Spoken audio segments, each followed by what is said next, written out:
ಎಲ್ರಿಗೂ ನಮಸ್ಕಾರ. ಇವತ್ತು ಬೆಳಗ್ಗೆ ವಿಜಯ್ ಭಾರದ್ವಾಜ್ ಸರ್ ಅವರು, ನಮ್ಮ ಕರ್ನಾಟಕದ ಹೆಮ್ಮೆಯ ಕ್ರಿಕೆಟ್ ಪಟು, ಇವ್ರದ್ದೊಂದು ವಿಡಿಯೋ ನೋಡಿದೆ. ತುಂಬ ಬೇಸರವಾಗಿ, ತುಂಬ ಬೇಜಾರಾಗಿ ಕೆಲವು ವಿಷಯಗಳನ್ನು ವ್ಯಕ್ತಪಡಿಸಿದ್ದಾರೆ.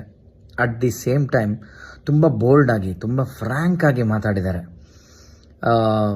ಭಾಳ ಅವರ ಮಾತುಗಳಲ್ಲಿ ನನಗೆ ಖುಷಿ ಅನ್ನಿಸ್ತು. ಅವರ ಒಂದು ದಿಟ್ಟತನ ನನಗೆ ಮೆಚ್ಚಬೇಕನ್ನಿಸ್ತು.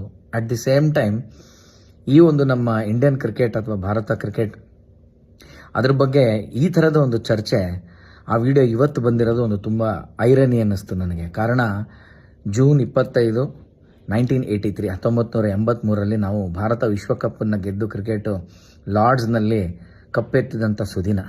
ನೋಡಿ, 42 ವರ್ಷದಲ್ಲಿ ಎಷ್ಟೆಲ್ಲ ಬದಲಾಗಿದೆ. ಇದೇ 42 ವರ್ಷದ ಹಿಂದೆ, ನಾನು 84 ಹುಟ್ಟಿದ್ದು, ವರ್ಲ್ಡ್ ಕಪ್ ಗೆದ್ದಾಗ ನಾನು ಹುಟ್ಟಿರಲಿಲ್ಲ. But still being a 90s kid, ನನಗೆ ಅದೇನು ಅಂತ ಅರ್ಥ ಆಗುತ್ತೆ. ಆ ಗೆಲುವಿನ ಮಹತ್ವ ಏನು ಅಂತ ಅರ್ಥ ಆಗುತ್ತೆ. ಆಗಿದ್ದಂಥ ಆಟಗಾರರು, ಅವರಲ್ಲಿದ್ದಂಥ ಒಂದು ಛಲ, ದೇಶಭಕ್ತಿ. ಕ್ರಿಕೆಟ್ ಅಂದರೆ ಬರೀ ಕ್ರಿಕೆಟ್ ಆಗಿರಲಿಲ್ಲ, ಅದು ಒಂದು ಯುದ್ಧವಾಗೇ ಇತ್ತು.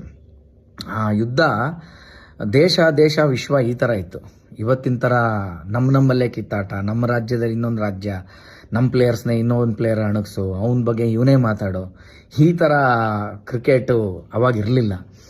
ಬಟ್ ಇವತ್ತು ಅವರು ಹೇಳಿದಂಥ ಮಾತುಗಳು, ಪದಗಳು ಎಲ್ಲರೂ ಗಮನಿಸಬೇಕು. ಬಟ್ ಕಲಾಯ ತಸ್ಮೈ ನಮಃ. ನನ್ನ ಈ ಒಂದು ವಿಡಿಯೋಗೂ ಕೂಡ ಕೆಟ್ಟ ಕಮೆಂಟ್ಸ್ ಬರಬಹುದು, ಅದರಲ್ಲಿ ಆಶ್ಚರ್ಯ ಏನಿಲ್ಲ. ಆದರೆ ಬೀಯಿಂಗ್ ಎ 90s ಕಿಡ್, ನಾವೆಲ್ಲ ಇರೋವರೆಗೂ, ನಾವೆಲ್ಲ ಬದುಕಿರೋವರೆಗೂ 1983 ವರ್ಲ್ಡ್ ಕಪ್ನ ನಾವು ಚೆರಿಷ್ ಮಾಡ್ತಾ ಇರ್ತೀವಿ, ಅದಕ್ಕೆ ಸಪೋರ್ಟ್ ಮಾಡ್ತೀವಿ. ಆ ಎಲ್ಲ ಲೆಜೆಂಡ್ರಿ ಪ್ಲೇಯರ್ಸ್ಗೆ ಒಂದು ಸೆಲ್ಯೂಟ್ ಮಾಡ್ತೀವಿ. ಆ್ಯಂಡ್ ಇವತ್ತು ನಮ್ಮ ಕ್ರಿಕೆಟ್ ತಲುಪಿರ್ತಕ್ಕಂಥ ಒಂದು ಹಂತ ನೋಡಿ ಒಂದು ಕಡೆ ಬೇಜಾರು ಪಡ್ತೀವಿ, ಮರುಗ್ತೀವಿ. Once again Vijay Bharadwaj sir, ತುಂಬ ಚೆನ್ನಾಗಿ ಮಾತಾಡಿದ್ದೀರಿ.